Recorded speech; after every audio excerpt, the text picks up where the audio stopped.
محترم سامعین کرام، کنز العمال میں ہے کہ جو شخص کسی رنج و غم میں مبتلا ہو، اس کے کان میں اذان دینے سے اس کا رنج و غم دور ہوتا ہے۔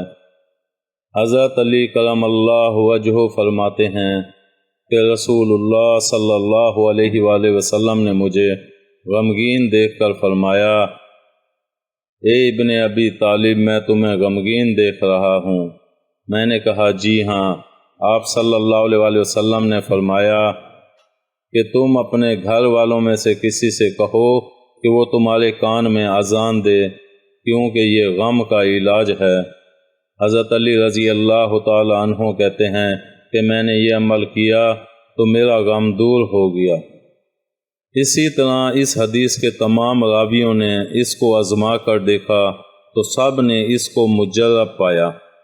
امید ہے آپ کو ہماری یہ ویڈیو پسند آئی ہوگی۔ پسند آنے کی صورت میں لائک کریں، کامنٹ کریں اور شیئر کرنا مت بھولیں۔ ملتے ہیں اگلی ویڈیو تک، اللہ حافظ۔